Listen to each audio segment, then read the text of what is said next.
प्रिय विद्यार्थियों, पिछले पीरियड में हमने देखा था कि दो बिंदुओं के बीच की दूरी कैसे ज्ञात की जाए।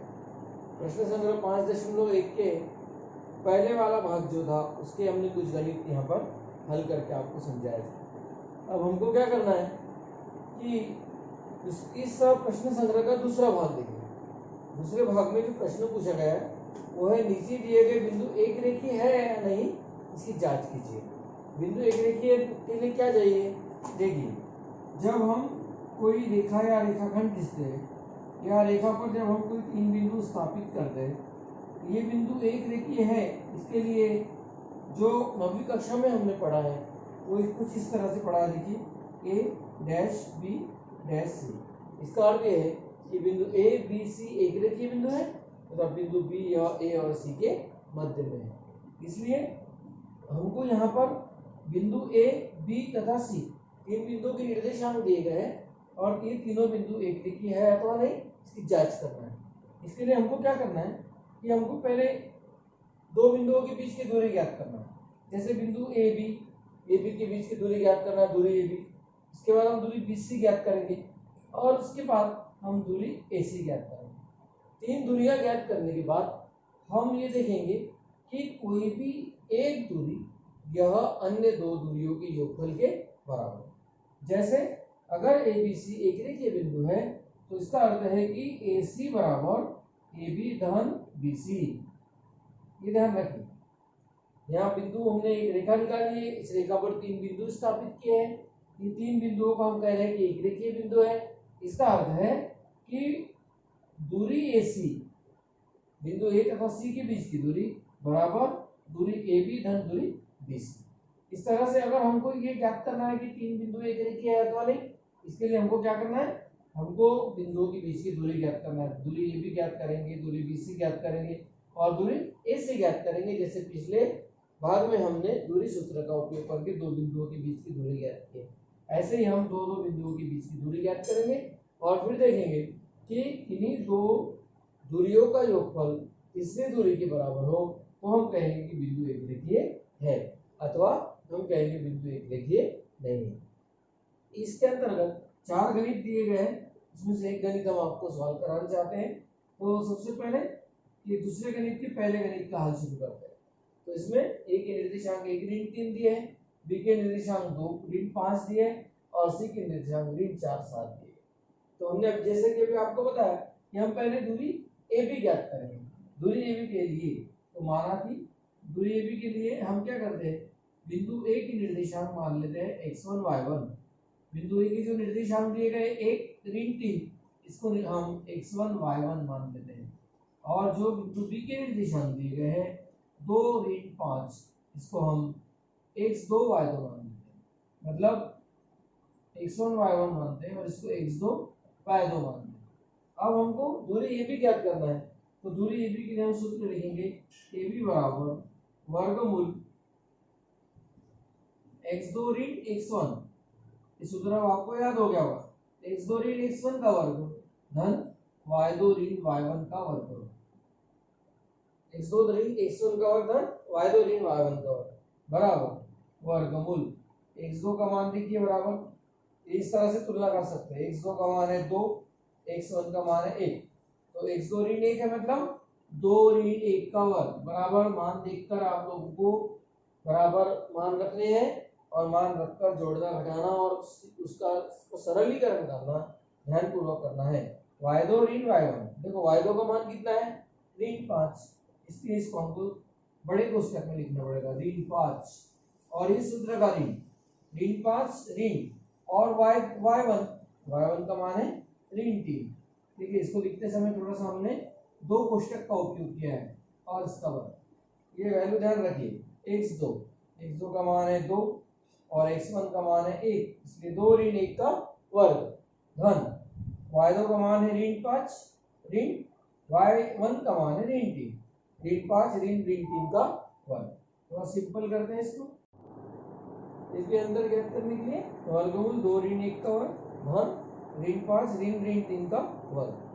2 ऋण 1 मतलब 2 में से 1 घटाने पर 1 मिलेगा, 1 का वर्ग धन हम यहाँ पर यही सिंप्लीफिकेशन कर डालते हैं। ऋण 5, ऋण ऋण धन, ऋण 5 धन 3, ऋण 5 धन 3। बड़ी संख्या में से छोटी संख्या घटाकर उत्तर को बड़ी संख्या का चिन्ह लगाएंगे। और वर्गमूल 1 का वर्ग मीन्स 1 और ऋण 2 का वर्ग 4, यानी अंतर ए भी हमको मिल गया। वर्गमूल 1 धन 4 यानी वर्गमूल 5, ए भी बराबर वर्गमूल 5। और हमको अंतर BC ज्ञात करना है, और BC के लिए हमको क्या मानना पड़ेगा, B के निर्देशांक जो दिए गए उस B के निर्देशांक हमको x1 y1 मानना पड़ेगा। तो माना कि B के निर्देशांक दिए गए हैं 2 ऋण 5, और इसको हमको मानना है x1 y1। और बिंदु C के निर्देशांक ऋण 4 7, इसको हमको मानना है x2 y2। देखिए अब इसके आधार पर आसानी से हम मान देख सकते हैं। x1 x2, x1 का मान 2, x2 का मान ऋण 4, y1 का मान ऋण 5, y2 का मान 7। अब सूत्र का उपयोग करते हुए अंतर BC ज्ञात करेंगे, दूरी BC ज्ञात करेंगे। दूरी BC है x2 माइनस x1, x2 ऋण x1 का वर्ग, मतलब ऋण 4 ऋण 2 का वर्ग। देखो x2 है ना ऋण 4, इस सूत्र का ऋण, और x1 ने 2, ऋण 4 ऋण 2 का वर्ग धन। दूसरा y2 ऋण y1 7 ऋण 5 का वर्ग। थोड़ा सिंपल करेंगे, इसको सरल करेंगे। वर्गमूल ऋण 4 ऋण 2, ऋण 4 ऋण 2 मीन्स ऋण 6 का वर्ग धन 7 धन 5। यहाँ पर देखो ऋण धन, जैसे यहाँ किए थे ऋण धन, तो 7 धन 5 मीन्स 12 का वर्ग। 6 का वर्ग आ जाएगा, या ऋण 6 का वर्ग, जो 6 का वर्ग है वही ऋण 6 का वर्ग। ऋण 6 का वर्ग 36 और 12 का वर्ग 144, और 36 में 144 जोड़ने पर हमको मिलेगा 180। अब 180 तो किसी संख्या का वर्गमूल नहीं है, इसलिए इसको हमको थोड़ा गुणनखंड के आधार लेते हुए थोड़ा सिंपल करना पड़ेगा। मतलब BC का मान आएगा वर्गमूल 180। 180 को हम लिख रहे हैं 36 गुना 5। ये कैसे लिखना है पिछली कक्षा में हमने आपको पढ़ाया है। 36 का वर्गमूल है 6, इसलिए BC दूरी है 6 वर्गमूल 5। तो वो दो दूरियां मिल गई हमको। एक दूरी मिली AB बराबर 1, इसको नंबर 1 दे दो। उसके बाद BC की दूरी मिली 6 वर्गमूल 5, इसको 2 नंबर दे दो। अब हमको क्या करना है AC दूरी, AC। अब दूरी AC के लिए फिर से माना कि A के निर्देशांक दिए गए 1 ऋण 3 को हम x1 y1 मान लेंगे, और दूरी C का मान दिया गया है ऋण 4 7, C के निर्देशांक दिए गए ऋण 4 7, इसलिए इसको हम x2 y2 मान लेंगे, और दूरी AC ज्ञात करेंगे। AC बराबर वर्गमूल, सूत्र हम बार बार नहीं लिख रहे हैं, x2 ऋण x1 ऋण 4 ऋण 1 का वर्ग। ऋण 4 मान बराबर अगर आपने रखा तो आपको ये आंसर आसानी से मिलेंगे। अगर आप मान बराबर नहीं रखे तो ये आंसर आपकी गलत होने वाले हैं। इसलिए सावधानी पूर्वक मान बराबर रखकर जोड़ घटाना बराबर करके ही ये दूरियां हम आसानी से ज्ञात कर सकते हैं। ऋण 4 ऋण 1 का वर्ग धन y2 ऋण y1 7 ऋण 3 7 ऋण 3 का वर्ग बराबर। देखो और थोड़ा सिंपल करेंगे। ऋण 4 ऋण 1, यदि दोनों संख्याओं को ऋणात्मक चिन्ह हो तो दोनों को जोड़कर उत्तर को ऋण चिन्ह ही लगाते हैं। 4 में 1 जोड़ेंगे 5 आएगा, उत्तर को ऋण चिन्ह लगाएंगे। ऋण 5 का वर्ग धन 7 ऋण धन 7 धन 3 यानी 10 का वर्ग। समझ में आ गया ध्यान में कि ऋण 4 यानी ऋण 5 का वर्ग, और 7 धन 3 यानी 10 का वर्ग। ऋण 5 का वर्ग कितना आएगा 25, और 10 का वर्ग 100 में 25 जोड़ेंगे 125। फिर से वही ऊपर वाली विधि अपनाएंगे कि 125 किसी संख्या का वर्ग नहीं है, तो इसका एक गुणनखंड बनाएंगे। ऐसे गुणनखंड बनाएंगे कि कोई भी एक गुणनखंड किसी संख्या का वर्ग हो। 125 के गुणनखंड बनाएंगे 25 गुना 5, और 25 का वर्गमूल हम जानते हैं 5 है, इसलिए 5 वर्गमूल 5 इस तरह से AC की दूरी मिलेगी। देखिए 3 आंसर हमको प्राप्त हुए हैं। एक मिला है दूरी AB, दूरी AB मिली है वर्गमूल 5। वर्गमूल 5 के आगे कोई और संख्या न होने के कारण हम इसको 1 वर्गमूल 5 ऐसे 1 वर्गमूल 5। BC 6 वर्गमूल 5 और AC 5 वर्गमूल 5। थोड़ा थिंक करो, 1, 2 और 3 तीनों कथनों की तरफ थोड़ा सोचो कि अगर 1 वर्गमूल 5 में 5 वर्गमूल 5 जोड़े जाए तो हमको 6 वर्गमूल 5 मिल सकता है। इसलिए हम लिखेंगे कथन 1, 2 तथा 3 से, कथन 1, 2 तथा 3 से, 1, 2 तथा 3 से क्या लिखेंगे? देखो कौन सी दूरी सबसे बड़ी है? BC। BC बराबर AB धन AC, BC बराबर AB धन AC।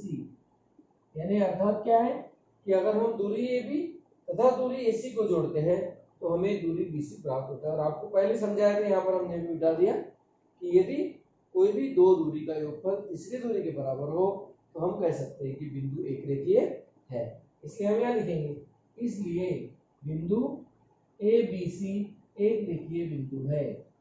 बिंदु ABC एक रेखीय बिंदु है।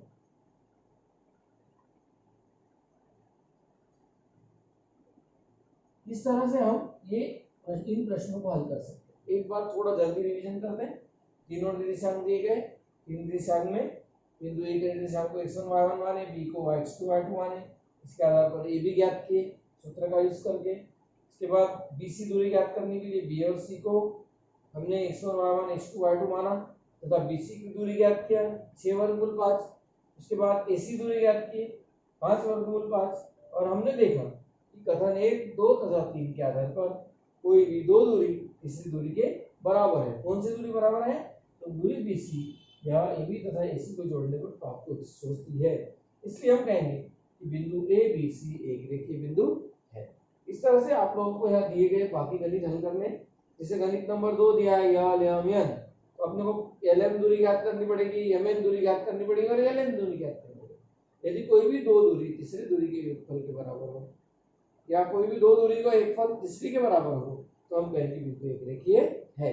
अगर नहीं है तो हम लिखेंगे बिंदु दिए गए बिंदु एक रेखीय बिंदु नहीं है। इस तरह से आप इस टॉपिक के अन्य 3 गणित हल करो तथा हमसे कोई डिफिकल्टी आती है तो अवश्य पूछो, मुझे सॉल्व करके व्हाट्सएप पर भेजो, ताकि तुम लोगों को डिफिकल्टी अगर आती है या आपने सॉल्व किया हुआ गणित अगर उसमें कुछ गलती है, उसमें कुछ सुधार करना है तो हम आपको सूचित करेंगे।